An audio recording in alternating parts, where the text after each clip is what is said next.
Baiklah, kali ini kita akan membahas tentang cara mendapatkan nilai maksimal pada karya ilmiah atau disingkat dengan karil di universitas terbuka. Atau bisa dikatakan kita akan mereview bagaimana kondisi karil yang sesuai dengan ketentuan MKWI 4560 atau buku panduan karya ilmiah.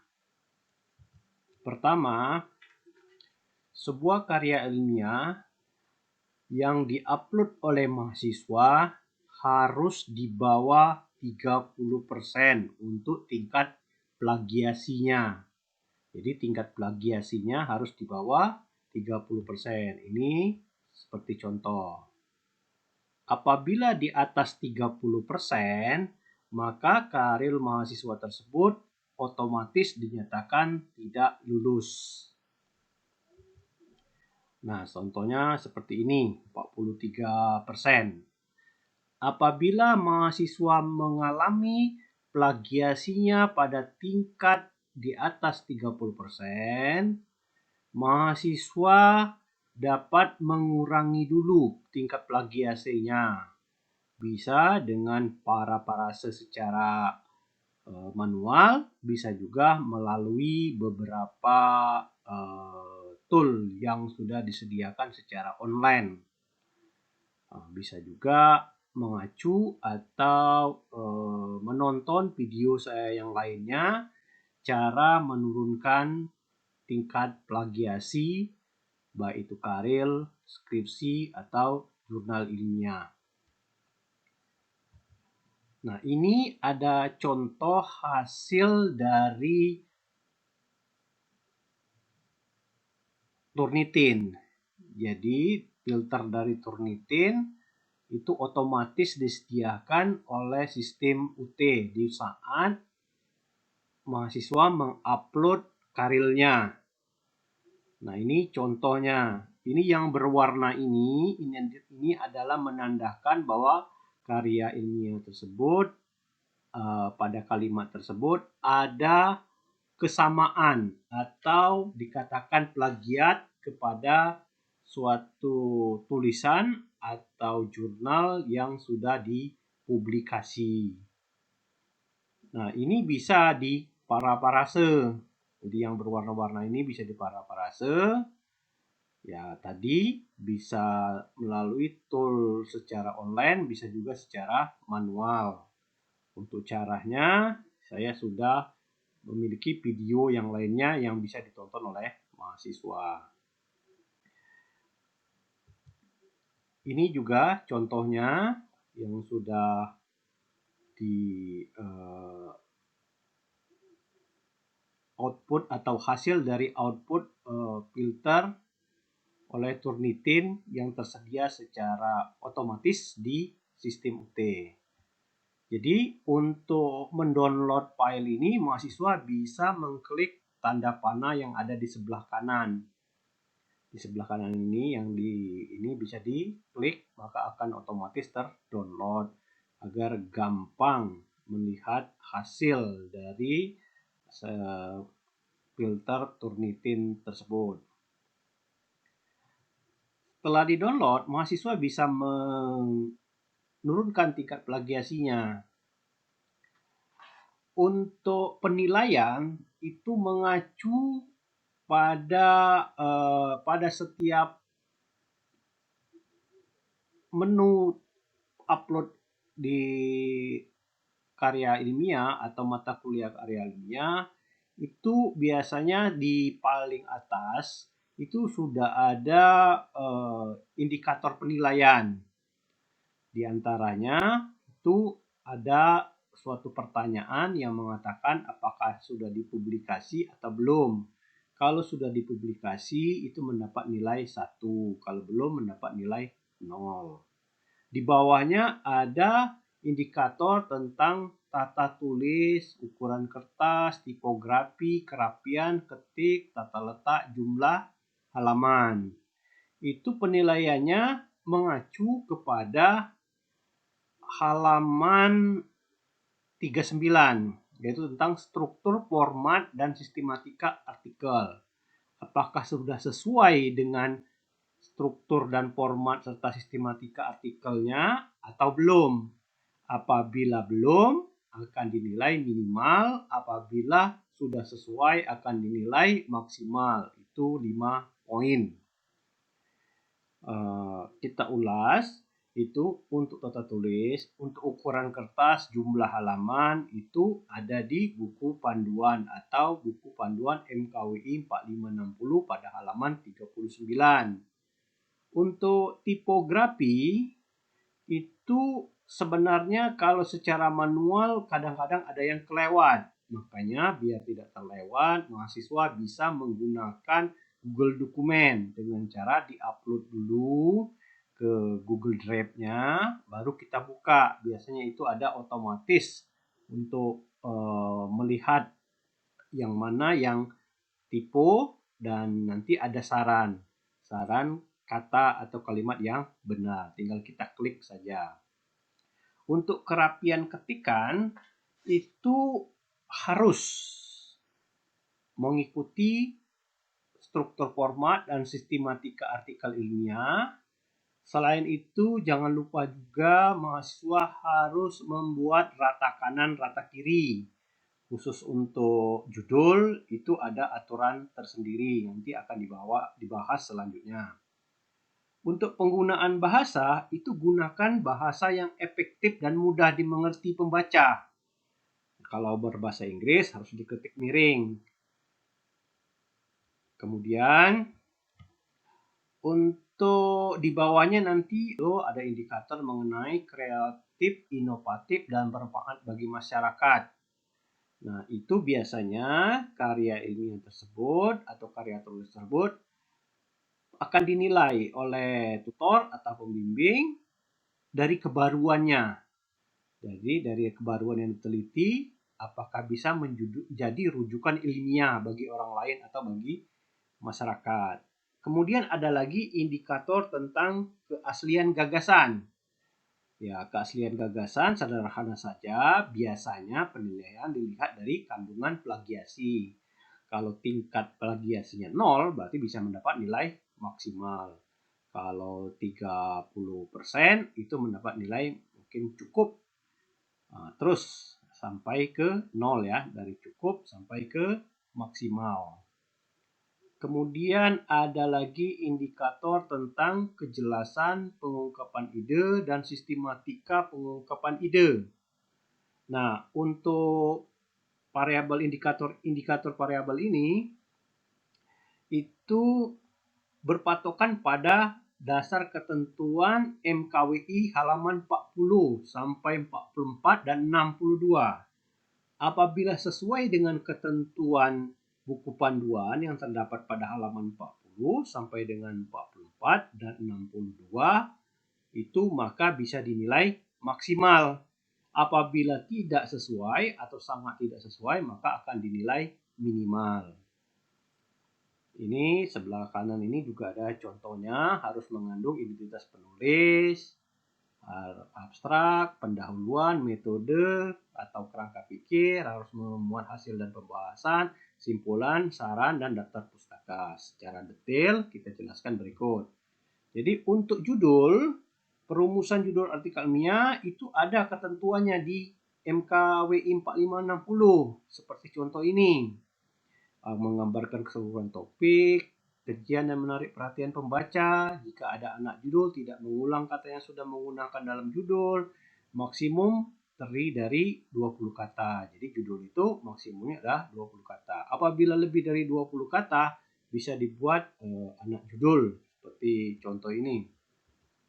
Nah, seperti mahasiswa ini membuat contoh seperti ini. Jadi ini biar lebih dari 20 kata dibuat anak judulnya, atau ini studi kasus pada bla bla bla. Ini hanya contoh saja. Jadi saya jaga privasi dari contoh karya yang sudah ada. Ini hanya contoh. Nah, ini secara detailnya seperti ini. Ini ada contohnya. judul, nama penulis harus sesuai dengan halaman 41. Dan ada contohnya atau ada juga di halaman 62. Ini seperti contoh. Ini contohnya. Jadi harus dibuat rata kanan, rata kiri, tetapi ini dibuat center. Jadi seperti mengerucut ke bawah atau segitiga terbalik. Terus harus memuat ininya. Namanya ada di sini ada 1 dan 2. Nah, seperti ini contohnya. 1 itu adalah mahasiswa, jadi huruf sertanya harus sesuai dengan buku panduan jika ingin mendapatkan nilai maksimal. Terus penjelasannya juga ada di sini, sebelah kiri ini. Bisa dilihat lebih mendalam di halaman 41. Kemudian, untuk abstrak harus juga sesuai dengan MKWI 4560. Nah, ini ada contoh abstraknya. Jadi abstrak itu harusnya ini menjorokkan ke atas, ke sebelah kanan maksudnya. Harus ada kata kuncinya. Ini ada contohnya di halaman sepertinya 41 kalau bukan 42. Begitu. Ada ini buku panduannya. Harus memuat latar belakang, permasalahan, tujuan penelitian, metode, hasil penelitian, atau kajian penelitian. Disarankan untuk abstrak ini dibuat terakhir. Karena harus memuat hasil penelitian, harus memuat tentang bla-blahnya, begitu. Jadi dibuat terakhir. Untuk kata kunci, ini mengikuti abjad harusnya. Ini tidak mengikuti abjad, yang benarnya harus mengikuti abjad. Nanti di bawah ada contoh yang lebih bisa jadi patokan. Nah, abstrak harus jelas. Metode atau kerangka pikir, hasil dan pembahas, simpulan dan saran harus sesuai dengan ketentuan halaman 41 sampai 44. Dan contohnya ada di halaman 62 dan seterusnya. Yaitu pada MKWI 4560 atau buku panduan.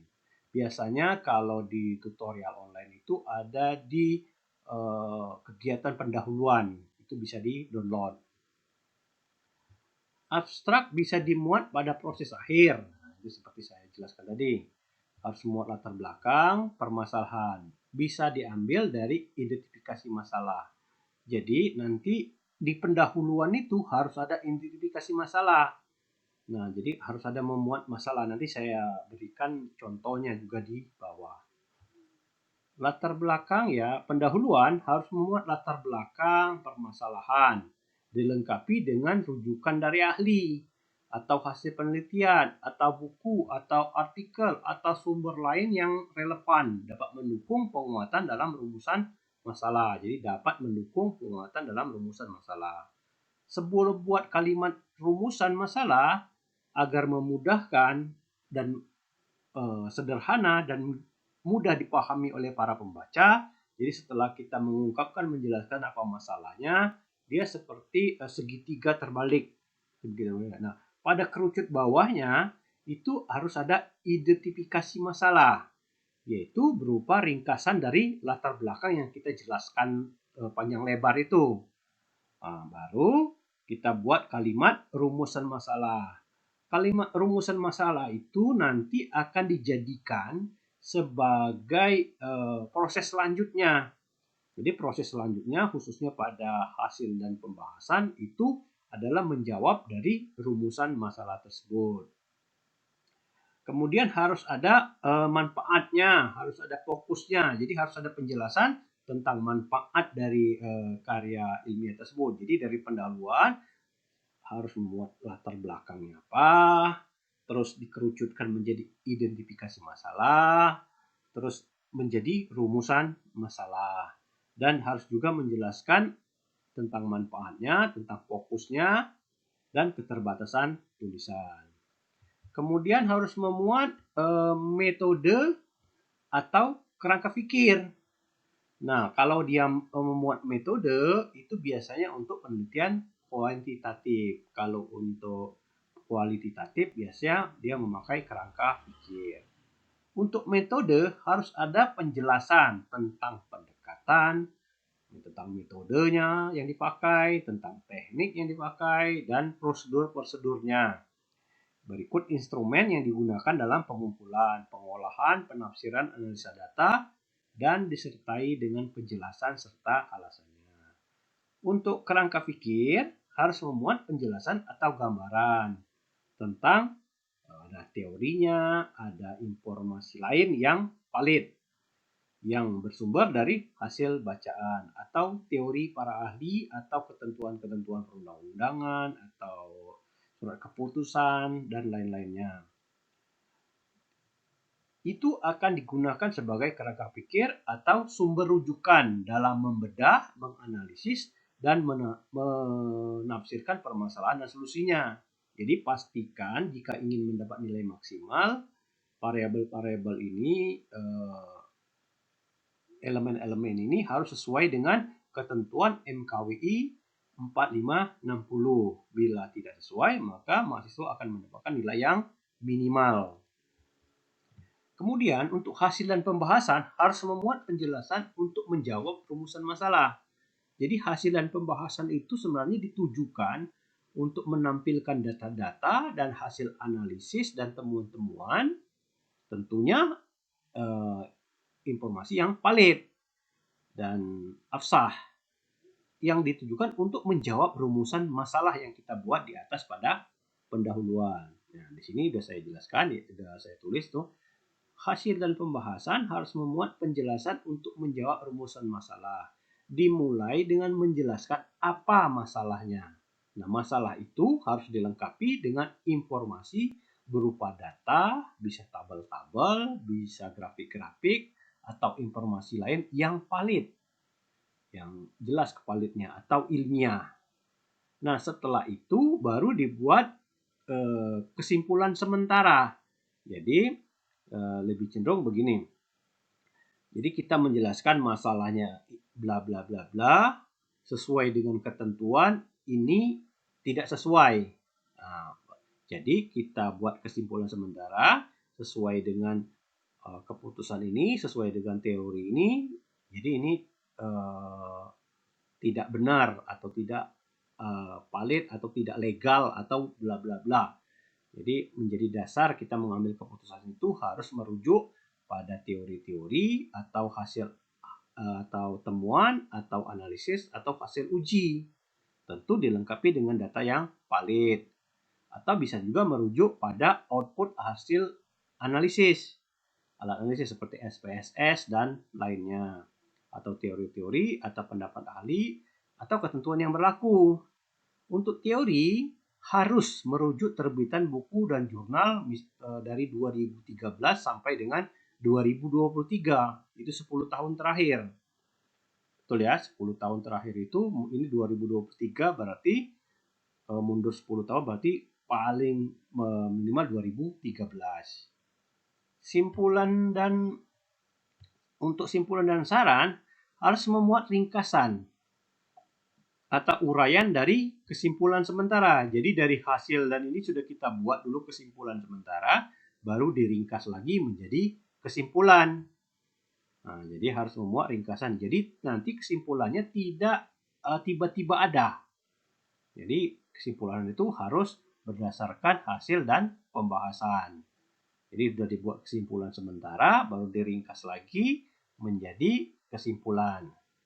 Nah, terus untuk saran atau rekomendasi harus memuat berdasarkan tujuan dari penelitian. Dari tujuan penelitiannya apa dan kesimpulannya apa, kita menyarankan apa. Gitu. Dan ditujukannya itu jelas kepada siapa. Untuk daftar pustaka, sekurang-kurangnya memuat 10 referensi. Ya, referensi minimal 5 lah, minimal 5. 10 referensi, 5 dari buku dan 5 dari jurnal nasional atau internasional. Terus harus relevan dengan topik artikel yang dibahas dan mutakhir.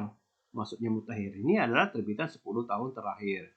Kecuali dalam pustaka yang berisi konsep dan teori klasik di bidang keilmuan. Contohnya aja undang-undang. Undang-undang itu kan tidak diperbaharui tiap tahun. Jadi itu bisa.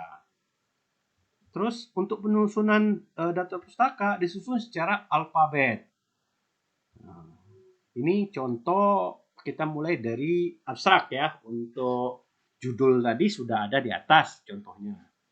Jadi abstrak itu harus kalau sesuai ketentuan harus memuat latar belakang permasalahan, tujuan penelitian, hasil penelitian, dan kata kunci yang disusun berdasarkan abjad.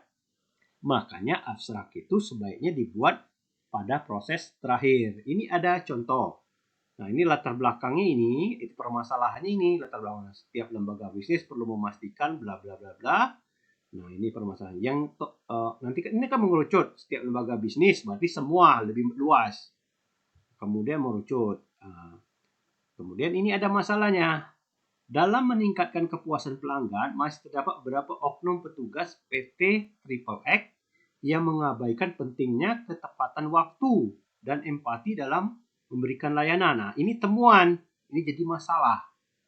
Nah, masalah. Kenapa jadi masalah? Karena tidak sesuai dari tujuan dari perusahaan tersebut, yaitu dalam hal meningkatkan kepuasan pelanggan. Jadi kalau dalam meningkatkan kepuasan pelanggan, sejatinya tidak boleh ada yang mengeluh atau seperti ini. Setiap lembaga terdapat beberapa oknum petugas. Terdapat oknum petugas yang mengabaikan pentingnya ketepatan waktu dan empati. Ini temuannya. Padahal tujuan perusahaan adalah untuk meningkatkan kepuasan pelanggan. Jadi ini dikatakan masalah.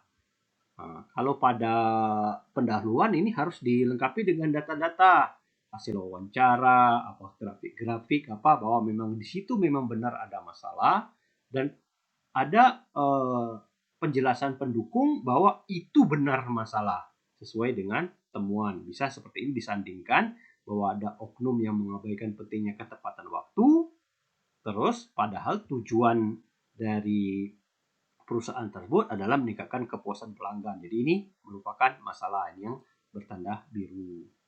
Terus harus memuat tujuan penelitian. Nah, tujuan penelitian itu dibuat sebuah kalimat. Makanya ini ringkasan dari abstrak ini sebenarnya ringkasan dari semua isi kandungan dari karya ilmiah tersebut. Nah, ini saya buat nih, penelitian ini adalah penelitian kuantitatif. Nah, berarti masuk ke metode yang didesain untuk menganalisis berarti tujuan penelitian.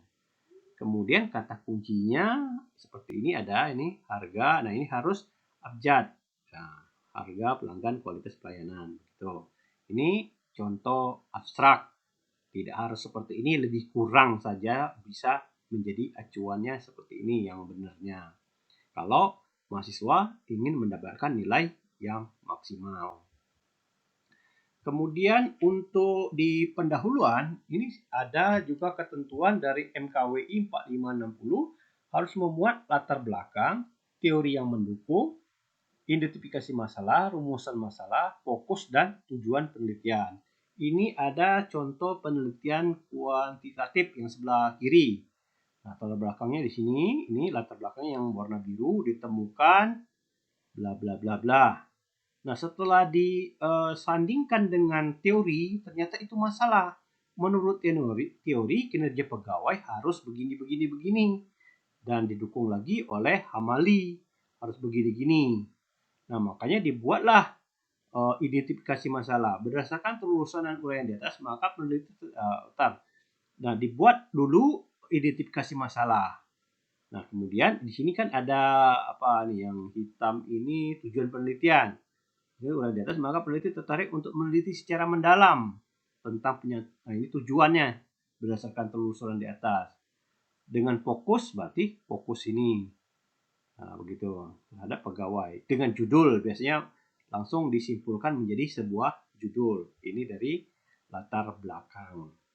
Terus untuk identifikasi masalah ini dia dipisah. Kalau tadi kan kalimatnya disambung, tapi ini dipisah. Boleh digabung, boleh juga dipisah. Karena ada beberapa yang membuat tidak ada anak judul seperti ini, pendahuluan langsung semua. Nah, disebut kalimat susun. Tapi kalau dipisah-pisah seperti ini juga boleh. Berdasarkan uraian dan latar belakang di atas, maka masalah dapat diidentifikasi yaitu, nah, Jadi dari ringkasan latar belakang ini diringkas menjadi identifikasi masalah. Jadi diringkas, jadi kayak mengerucut seperti segitiga kebalik begitu. Kemudian ujungnya menjadilah sebuah rumusan masalah. Ini contohnya. Rumusan masalah disarankan itu lebih mudah kalau dibuat dalam bentuk pertanyaan karena masalah ini harus dijawab pada hasil pembahasan dan kesimpulan. Itu jawabannya. Kalau sudah dalam bentuk pertanyaan maka akan lebih memudahkan untuk proses selanjutnya. Nah, ini dia tujuan penelitian juga di bawah untuk meneliti apakah titik. Nah, sebelah kanan ini ada contoh pendahuluan untuk karya ilmiah kualitatif. Nah, ya seperti ini. Jadi dia sedikit grafik, tetapi dia data-data, tapi dia biasanya banyak menurut surat keputusan, menurut teori-teori. Nah, ini masalahnya.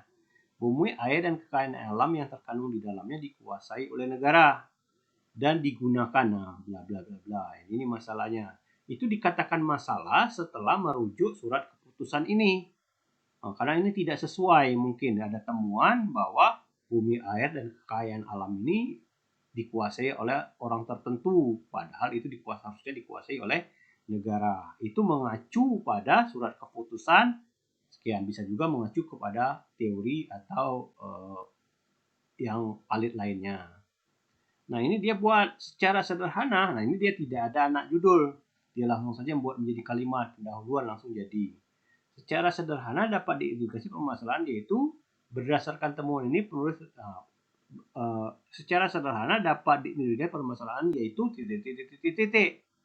Nah, kemudian berdasarkan temuan ini penulis tertarik untuk melakukan analisis. Nah, ini menjadi sebuah fokus ya pada titik dengan judul sekian. Dan rumusannya dibuat juga sebuah kalimat, bisa juga tidak. Tapi akan memudahkan proses selanjutnya apabila dibuat sebuah judul, sebuah pertanyaan.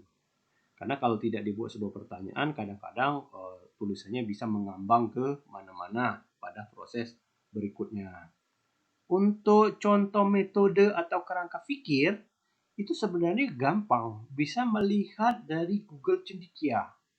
Itu jurnal-jurnal yang tersedia di Google Cendekia itu mirip sekali sama karya ilmiah UT. Cuman ada beberapa yang berbeda. Nah, jadi itu bisa menjadi pembanding. Jadi di Google Cendekia atau ketik aja di browser Google itu Cendekia, maka akan muncul dan kita masuk dan ketikkan judul yang sudah kita tentukan. Biasanya banyak itu contoh keluar karya ilmiah atau jurnal-jurnal yang sejenis. Nah, itu juga bisa menjadi rujukan mahasiswa. Kemudian untuk contoh hasil dan pembahasan ini seperti ini. Kalau untuk kuantitatif biasanya berupa tabel-tabel. Walaupun kualitatif kadang juga ada tabel-tabel. Nah, ini merupakan contoh hasil dari output SPSS. Nah, seperti ini hasil dibuat tabel-tabel baru dibahas. Nah, pada hasil dan pembahasan ini harus ada kesimpulan. Nah, ini harus ada kesimpulan sementara. Berarti, nah ini setelah ini dia pembahasan hipotesis pengaruh terhadap underpricing. T hitung sekian, T tabel sekian, dan sesuai dengan rumus, maka dinyatakan berarti berpengaruh positif signifikan terhadap underpricing. Nah, dia didukung lagi oleh dibandingkan lagi dengan teori peneliti lain. Hasil peneliti seirama dengan sekian ini bla bla bla siapa gitu. Nah, ini kalau kuantitatif. Jadi dia sudah ada kesimpulan sementara di sini. Terus untuk hasil dan pembahasan kalau yang kualitatif. Nah, misalkan dia tujuannya tadi tujuan awalnya dia meneliti penyebab titik-titik. Nah, jadi dia kemukakan bahwa apa itu masalahnya, bahwa misalkan air dan bumi tadi dikuasai oleh seseorang, dan terus setelah ditelaah ada SK-nya atau Kepres-nya atau undang-undangnya atau teorinya atau rujukan lain atau ketentuan lain bahwa sebenarnya itu salah. Nah, itu. Kemudian terus ada juga merujuk dari penelitian lain yang sejenis, bahwa menurut peneliti lain penyebabnya adalah ini. Itu sebagai pendukung dari kesimpulan yang kita buat. Barulah kita buat kesimpulan sementara. Jadi sesuai dengan ketentuan, teori, atau rujukan lainnya, maka disimpulkan begini panjang. Tetapi belum ngerucut.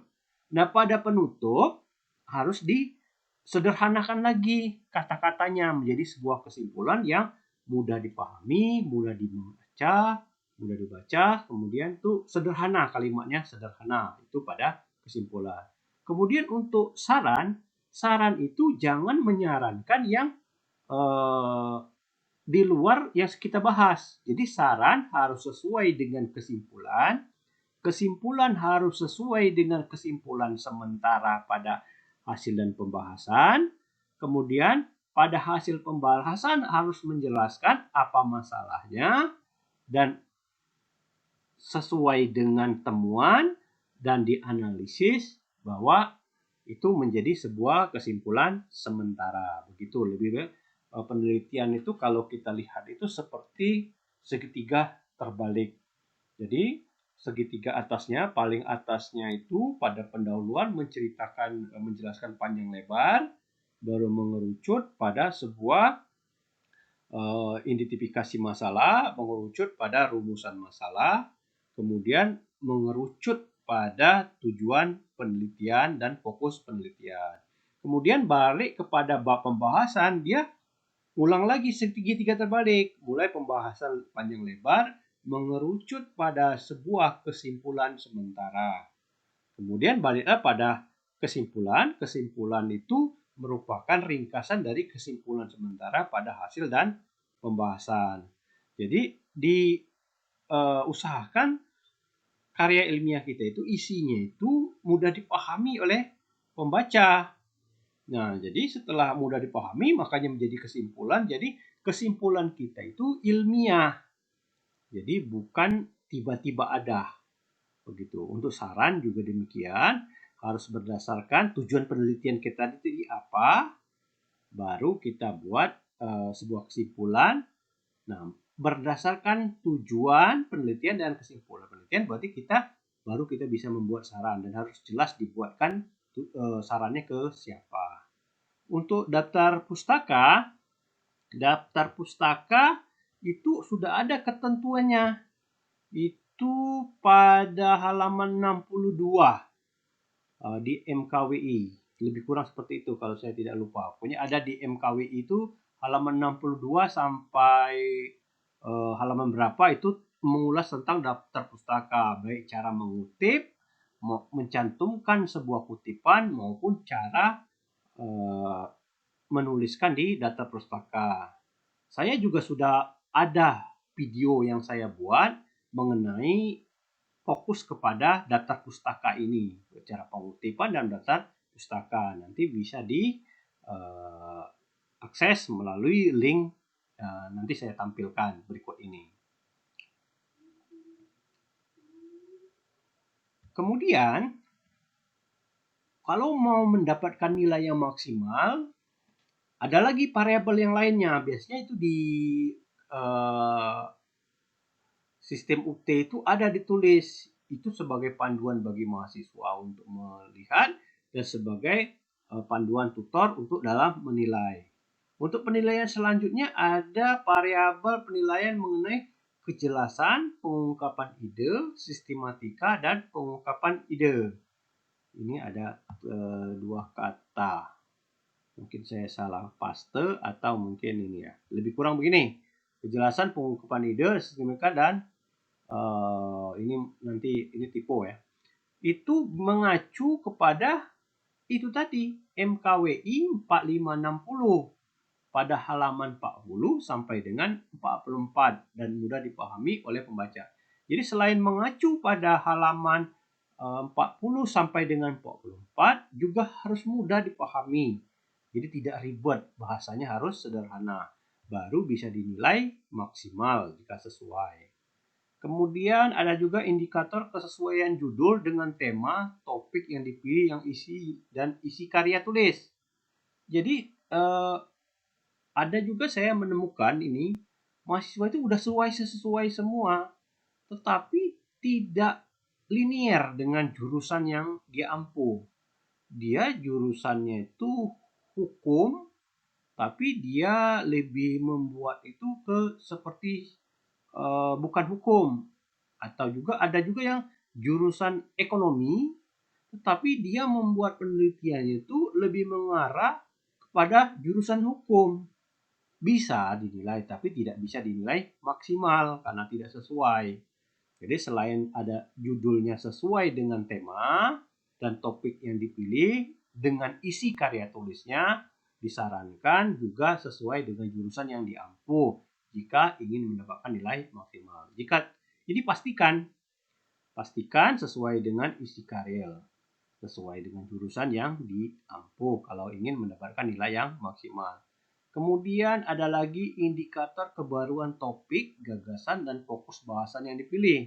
Jadi mahasiswa bisa melihat sendiri sebenarnya. Itu gampang melihatnya dari tingkat plagiasinya dan isi karirnya. Isi karirnya sesuai dengan buku panduan atau tidak.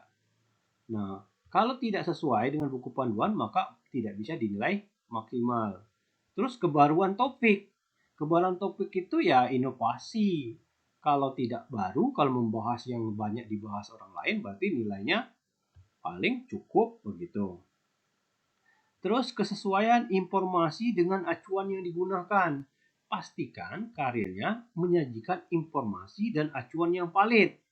Jadi tidak boleh asal comot, asal kutip. Jadi harus menyajikan informasi yang sesuai dan acuan yang valid. Kalau misalkan acuan yang valid itu juga harus memuat itu ngutipnya dari mana, terus dari siapa, dan tahunnya harus dibuat. Itu seperti ada di link video saya yang lain, itu cara mengutip yang benar. Ada itu.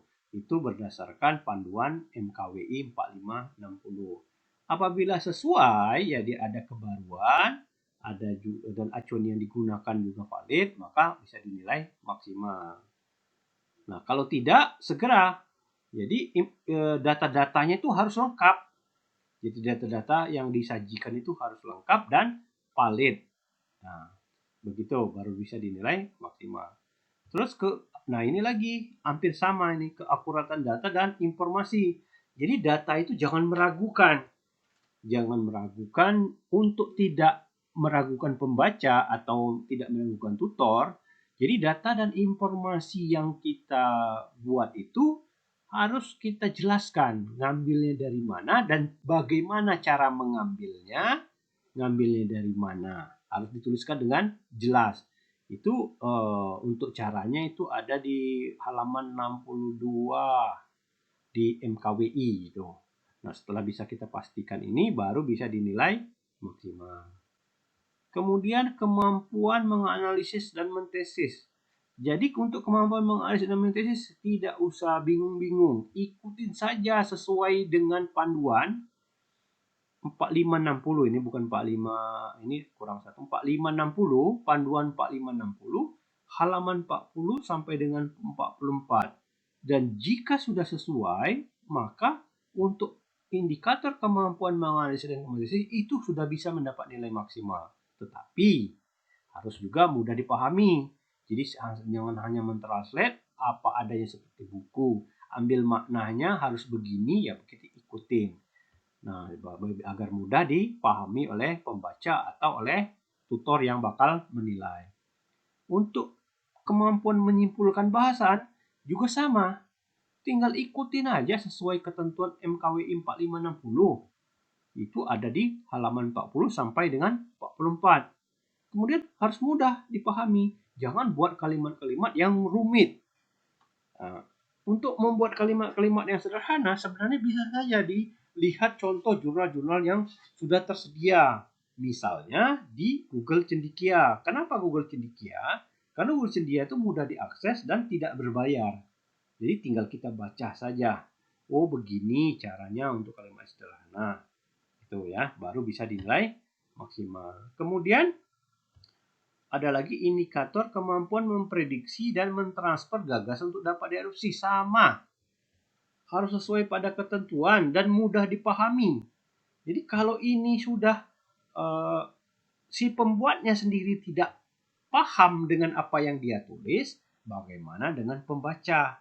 Jadi dibaca ulang, oh paham, lebih paham. Bila perlu diminta kawan sesama mahasiswa atau siapa saja gitu, suruh dia baca. Dia mudah paham nggak dengan yang kita tulis? Kalau dia paham dengan apa yang kita tulis, apa yang kita maksud dalam mengambil sebuah kesimpulan dan sesuai dengan ketentuan MKWI 4560, maka akan mendapatkan nilai yang maksimal. Terus untuk daftar pustaka, ini juga harus sesuai dengan topik yang dibahas. Jadi daftar pustaka itu ya harus mencantumkan semua sumber yang kita kutip dalam menyajikan. Jadi kita dalam menyajikan data, misalkan dari A, cara mengambilnya sesuai dengan ketentuan ini. Nah, itu harus dicantumkan di daftar pustaka.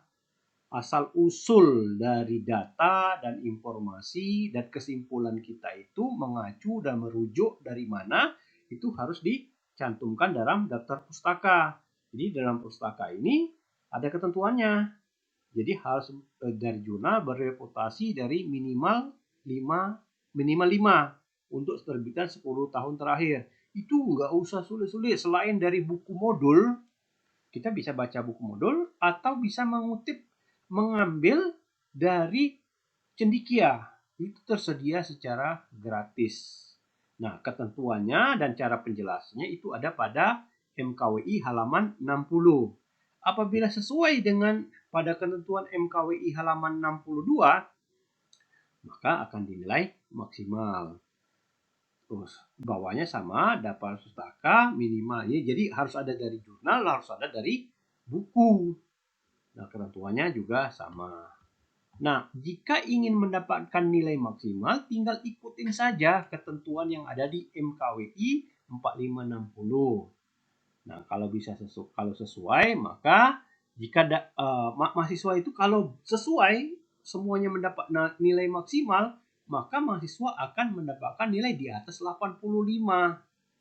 Nah, apabila mendapatkan nilai di atas 85, maka mahasiswa akan mendapatkan penghargaan atau karirnya akan otomatis dipublikasi, berarti sudah berkarya secara nasional. Yaitu publikasinya akan otomatis oleh sistem UT. Akan tetapi jika dapat nilai antara 75 sampai 85, mahasiswanya tuh karirnya tuh hanya bisa dinyatakan lulus saja. Begitu lulus. Nah, ini dia, apabila mendapat nilai di bawah 75, sangat memprihatinkan sekali, maka mahasiswanya otomatis harus mengulang pada semester berikutnya. Nah, agar tidak terjadi mengulang pada semester berikutnya, pastikan karya ilmiahnya sesuai dengan ketentuan-ketentuan yang sudah saya jelaskan tadi. Jadi demikian penjelasan cara mendapatkan nilai maksimal di Karil UT. Apabila ada penjelasan yang kurang sesuai atau ada yang belum dipahami, boleh juga mahasiswa link yang saya tuliskan atau saya bagikan ke mahasiswa dapat diakses oleh mahasiswa tersebut dalam upaya untuk meningkatkan nilainya secara maksimal. Ada cara pengutipan secara langsung melalui Google Cendekia. Ada juga pengutipan, maksudnya itu mengambil daftar pustaka. Ada juga yang secara manual. Kemudian ada juga cara untuk menurunkan tingkat plagiasi. Itu ada channel YouTube saya yang itu channel tentang nekat pintar. Demikianlah yang bisa kita bahas kali ini. Terima kasih.